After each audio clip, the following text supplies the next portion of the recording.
Bonjour et bienvenue dans cette nouvelle vidéo. Rodolphe Biquet, c'est moi. Dans cette vidéo, nous allons voir les principales différences entre la stratégie de contenu et ce qu'on appelle le marketing de contenu ou alors ton contenu marketing. D'accord? Et si tu as l'habitude de m'écouter, tu sais déjà que j'aime bien dire ceci, que nous sommes dans une ère du digital. D'accord? Nous sommes dans une ère du digital, nous sommes dans une ère de contenu et pour développer notre business, il faut absolument développer son contenu. Dans une précédente vidéo dans laquelle je parlais de stratégie de contenu, j'ai présenté quelques éléments clés en rapport avec la stratégie de contenu.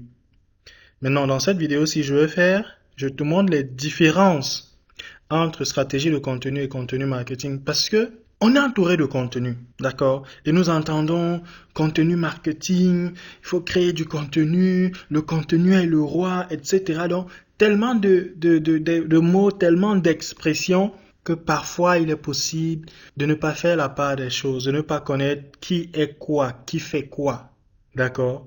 C'est ce que je veux clarifier dans cette vidéo-ci. Parce que parfois, on va utiliser stratégie de contenu, pensant qu'il s'agit du contenu marketing. Non, c'est pas la même chose. C'est pas la même chose. D'accord? Parfois, même dans des formations. Mais c'est pas la même chose. D'accord? Dans la stratégie de contenu, il y a un célèbre homme de guerre, je crois, c'est Winston Churchill, à qui on attribue cette citation du genre, si tu rates la planification, si tu échoues de planifier, d'accord? Tu es déjà un pas vers l'échec. La stratégie de contenu représente la phase planification. On connaît que le contenu est roi. On connaît qu'il faut créer du contenu, que c'est important, que nous sommes dans cette ère-là. D'accord? Pour développer ton business, il le faut. Mais maintenant, tu ne vas pas simplement te lever un matin et commencer à dire, oh, ok, c'est le matin, je dois publier. Non. C'est le soir, je dois publier, j'ai telle inspiration, je dois... Il faut un plan, il faut une stratégie. Et c'est ça la stratégie de contenu. D'accord? C'est, disons, on est dans une sorte de réunion avec une carte sur la table stratégique où ok, voilà comment on va attaquer, voilà comment on va faire, voilà comment on va se défendre, voici où on va prendre l'adversaire par surprise. C'est le master plan, d'accord? C'est le master plan. Ta stratégie de contenu représente la phase de planification. C'est ton master plan. Et si tu t'engages sans ça, honnêtement, tu as déjà un pied, comment dire, vers l'échec. Parce que tout ce que tu vas faire par la suite, ça sera sur la base de quoi? D'accord? Bon, ta stratégie de contenu, tu dois avoir la vision. Pourquoi est-ce que tu le fais? Comment est-ce que tu dois venir avec 10 à 15% de ta valeur ajoutée de manière gratuite? Ok, parce que ça c'est ma philosophie à moi. Ok, si tu es en ligne, il faudrait que tu présentes 10 à 15% de ta valeur ajoutée de manière gratuite, de manière que les 85 à 90 autres pourcents soient pour des personnes qui vont valider, qui vont accepter, embrasser ta valeur ajoutée là et venir payer. D'accord? Donc, pourquoi est-ce que tu le fais? Pourquoi est-ce que tu crées du contenu? Comment est-ce que tu vas le faire?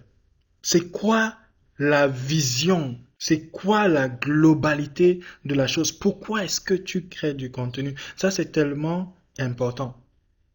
Quel est le type d'action que tu veux avoir? Quel est le type de réaction que tu espères atteindre? Comment est-ce que tu vas promouvoir, par exemple, ce contenu-là, une fois que tu l'auras publié? Comment est-ce que ton audience va trouver ton contenu? Quel type de contenu, par exemple, tu planifies de créer? D'accord? Tout ceci, tout cet ensemble de questions-là que je viens d'évoquer, entre dans la stratégie de contenu. Ça entre dans la stratégie de contenu.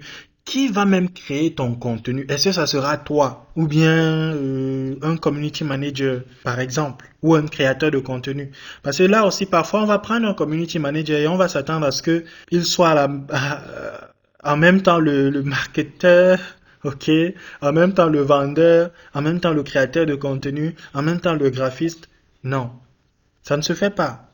C'est pas correct, d'accord? Le community manager travaille généralement sur la stratégie mise en place par, comment dire, le, le directeur de la communication, ok? Ou bien le directeur du marketing, d'accord? Donc, si tu prends le community manager et qui vient assumer tous les rôles là, et c'est la raison pour laquelle, pour moi, je fais même aussi cette série de vidéos sur la création de contenu, de manière à ce que on sait, nous sommes d'accord que la création de contenu est importante.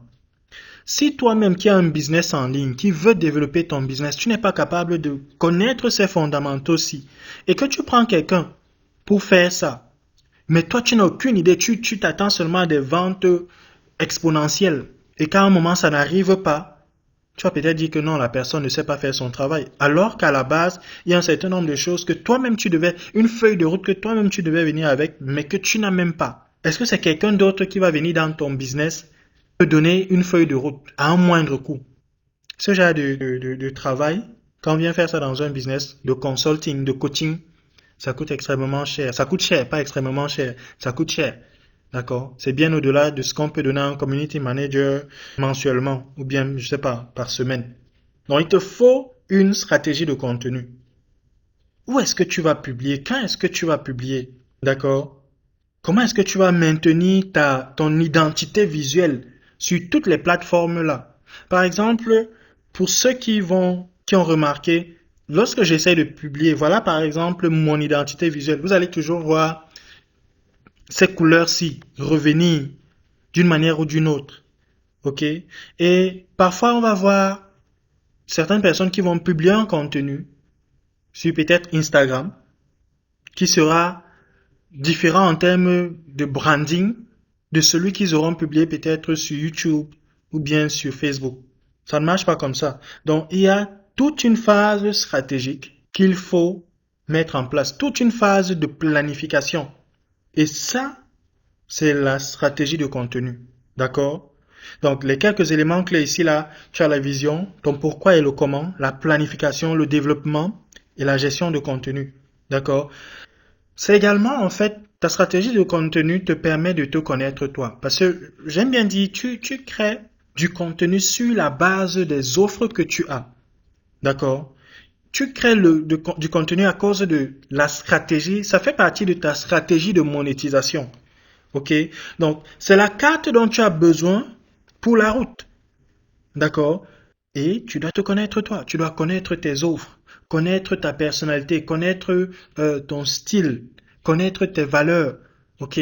Ce n'est pas parce que peut-être il y aura du buzz là dehors que tu vas te retrouver dire, OK, je dois aussi créer du contenu dessus. Je dois parler de affaires si c'est porte à porte et tout. Non. Si ça fait pas partie de ta personnalité, tu passes dessus. OK? Tu ne suis pas tout ce qui est en train de faire le buzz. Non, non. Tu dois te connaître toi. Tu dois connaître tes offres. D'accord? Tout ça fait partie de ta stratégie de contenu. Donc, le contenu marketing ou alors le marketing de contenu, c'est maintenant la phase d'implémentation. C'est la phase de mise en œuvre.